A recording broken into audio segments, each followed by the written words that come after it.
Hi friends, welcome to ஜோதிமா சமையல். இன்றைக்கி நம்ம வீடியோவில் என்ன பார்க்க போகிறோன்னா, ஒரு பழைய சோறை வச்சு இடியாப்பம் செய்ய போகிறோம். அது எப்படி செய்யலான்னு பார்க்கலாம்.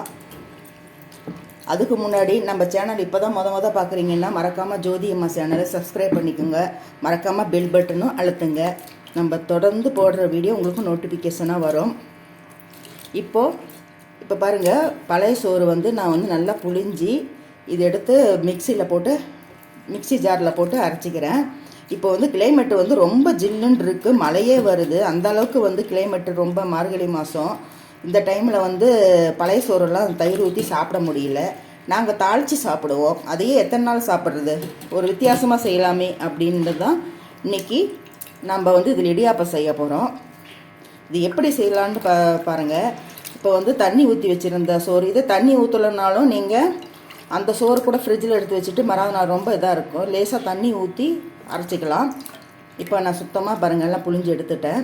இதை நல்லா அரைச்சிக்கலாம், நைஸாக அரைச்சிக்கணும். இப்போ போய் நான் அரைச்சிட்டு எடுத்துகிட்டு வந்துடுறேன். இப்போ பாருங்கள், நல்லா அரைச்சி எடுத்துகிட்டு வந்துட்டேன். ஒரு திப்பியாக எதுவுமே இருக்கக்கூடாது, நல்லா பசை மாதிரி இருக்குது, போஸ்ட்டே ஓட்டலாம் அந்தளவுக்கு இருக்குது. இந்த மாதிரி நல்லா நைஸாக அரைச்சி எடுத்துகிட்டு வந்துடணும். இப்போ பாருங்கள், அரைச்சதை இதில் போட்டுட்டேன். இதுக்கு நான் இன்றைக்கி முறுக்கு செய்கிறதுக்காக ரேஷன் பச்சரிசி ஈர அரிசியை அரைச்சிட்டு அதை நல்லா வறுத்து வச்சுருக்கிறேன். அந்த மாவு எடுத்து இதுக்கு போட்டுக்கலாம். ஏன்னா அந்த சாப்பாடே நம்ம புழிஞ்சால் வராதில்லை, அதுக்கு தேவையான அளவு இந்த அரிசி மாவும் கூட போட்டுக்கலாம். நம்ம எந்த அளவுக்கு வருது, ஏன்னா இந்த பசத்தன்மை அப்படி ஈட்டணும், அது பார்த்துட்டு தான் உப்பு போடணும். இப்போயே கொஞ்சம் உப்பு போட்டுக்கலாம்.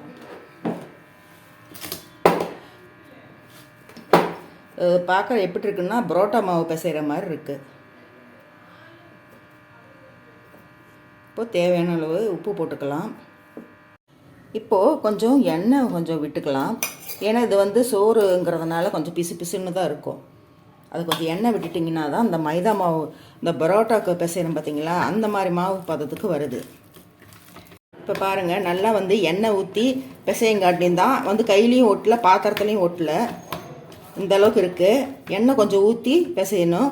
இப்போ பாருங்கள், நான் முறுக்கச்சு எடுத்திருக்கேன், இடியாப்பம் அச்சு போட்டிருக்கேன். அதுலேயும் கொஞ்சம் எண்ணெய் தடவிக்கலாம். எண்ணெய் தடவிட்டு இதில் போட்டு பிழியலாம், எப்படி வருதுன்னு பார்க்கலாம். அதுக்கு முன்னாடி இந்த இட்லி தட்டில் எண்ணெய் ஊற்றி வச்சுருக்கேன், அதையும் தடவி வச்சுக்கலாம். இப்போது இந்த அளவுக்கு சூப்பராக வருது. நான் மேலோட வச்சு காட்டுறேன், சரியா தெரியல போல இருக்கு. இப்போது இந்த மாதிரி இட்லி தட்டில் புழிஞ்சி வேக வச்சு எடுத்துக்கலாம். இடியாப்பம்னாலே கொஞ்சம் மெலிசாக இருக்கணும். எங்களுக்கு கொஞ்சம் பெருசாக ஓட்டை போட்டு நம்ம இதில் அது ஒரு தடவை சரியாக வரமாட்டாங்குதுன்ட்டு ஓகே. இப்போது நம்ம இது இட்லி தட்டில் வச்சு வேக வச்சு எடுத்துக்கலாம். இப்போ இன்னொன்று புழிஞ்சிக்கலாம். எங்கள் தட்டை காணும்.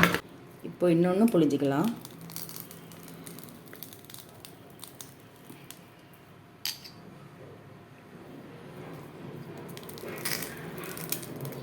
புளியறதுக்கு ஈஸியாக வருது.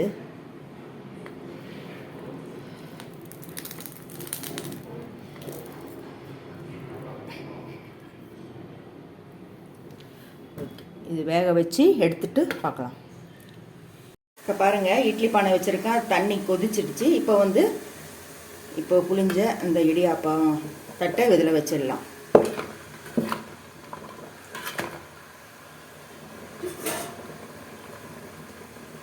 ஒரு 2 இடியாப்பம் வெந்துக்கிட்டு இருக்கு. அதுக்கு முன்னாடி நம்ம இந்த தேங்காய் எடுத்து வச்சுக்கலாம், தேங்காய் பால் ரெடி பண்ணுறதுக்கு. நான் தேங்காய் சில்லு இப்படி தான் எடுப்பேன். இது திருப்பி வச்சுருப்பேன்.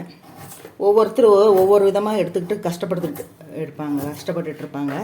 ஒவ்வொருத்தர் ஸ்பூனில் எடுப்பாங்க, ஒருத்தர் கத்தியில் எடுப்பாங்க. ஆனால் இந்த மாதிரி திருப்பில் இருந்தால் சூப்பராக எடுக்கலாம், சூப்பராக வரும்.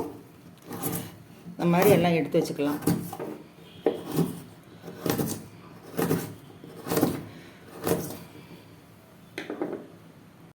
இப்போ இந்த தேங்காய்லாம் எடுத்தாச்சு. இது போய் ஒரு பால் 2 பால் இப்படி 2 தடவை அரைச்சி எடுத்துக்கலாம். நமக்கு எந்த அளவுக்கு திக்காக வேணுமோ அது 2 தடவை அரைச்சாலே போதும். 3ஆவது தடவை அரைச்சா ரொம்ப தண்ணியாக இருக்கும். நமக்கு எப்படி வேணுமோ அப்படி செஞ்சுக்கலாம். இப்போ இதில் அரைச்சி பால் எடுத்து வச்சுக்கலாம். இப்போ பாருங்கள், வச்சு 2 நிமிஷம் ஆச்சு. சூப்பராக இருக்குது. பார்க்கும்போது தெரியுது நல்லா வந்திருக்குன்ட்டு. ஆஹா, அருமை அருமை. ஏதாவது அரிசி மாவு தயார் பண்ணி இடியாப்பம் செய்வோம், அதில் கூட இந்த அளவுக்கு வந்திருக்காது. இதில் பாருங்கள், கரெக்டாக இருக்குது. கரையிற மாதிரி இருக்கும் ஒரு தடவை. இது நல்ல கம்பி மாதிரி 2 மினிட்டில் மேகி மாதிரி ரெடி ஆகிடுச்சு. இப்போ இது இறக்கிடலாம்.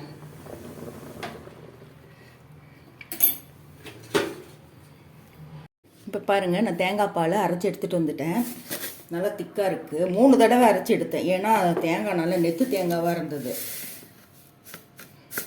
இப்போ இதுக்கு தேவையான அளவு சர்க்கரை போட்டுக்கலாம். உங்களுக்கு ஒயிட் சர்க்கரை, இது நாட்டு சர்க்கரை எது வேணுமோ போட்டுக்குங்க. நான் வந்து தேங்காய் பால் வந்து கொதிக்க வைக்க மாட்டேன். ஏன்னா கொதிக்க வச்சா என்ன ஆகும்னா திரிஞ்ச மாதிரி ஆகிடும். பால் எப்படி திரியுதோ அந்த மாதிரி திரிஞ்ச மாதிரி ஆகிடும். அதனால் நான் வந்து கொதிக்க வைக்க மாட்டேன்.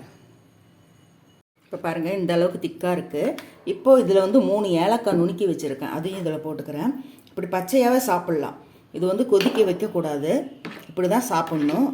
இப்போ கொதிக்க வச்சிங்கன்னா அந்த கலரை பாருங்கள் மாறும். அதுக்காக தான். ஏன்னா தேங்காய் பால் உடம்புக்கு நல்லது தான். இப்போது இது பாருங்கள், இப்போது இடியாப்பம் வந்து இதில் போட்டுக்கலாம். சூப்பராக வந்திருக்கு. ஒரு மாவு தயார் பண்ணி செஞ்சால் கூட இந்த அளவுக்கு வராது. இட்லி மாதிரி கரெக்டாக வந்துடுச்சு. நான் கொஞ்சம் ஆறுட்டுன்ட்டு இதிலே விட்டுட்டேன் நான். ஏன்னா உடனே எடுத்தால் வராது. நீங்கள் எத்தனை பேர் இந்த மாதிரி இட்லி தட்டில் வந்து நீங்கள் இட்லி ஊற்றி சூடாக சாப்பிட்ருக்கீங்க? ஏன்னா உடனே எடுத்தால் எல்லாம் ஒட்டிக்கும். கொஞ்சம் நேரம் அங்கே ஆற விட்டு தான் எடுக்கணும். அதுக்குள்ளே இட்லியை ஆறி போய்டும், சூடாக சாப்பிட முடியாது. அதனாலே நான் இந்த தட்டு யூஸ் பண்ணுறதே இல்லை. இப்போ பாருங்கள், சூப்பராக வந்திருக்கு இடியாப்பம். இது வந்து இடியாப்பத்துக்கு அழகே அந்த சின்னதாக மெலிசாக வரும். அந்த அச்சில் என்கிட்ட அதுவும் இருக்குது. அது புளியறதுக்கு ஒரு ஆள் வேணும், பிடிச்சிக்கணும். கையில் புளிஞ்சால் இந்த அளவுக்கு மொத்தம்தான் வரும். சூப்பராக வருங்க. கரையாமல் இருக்கும் இந்த மாதிரி. ஓகே,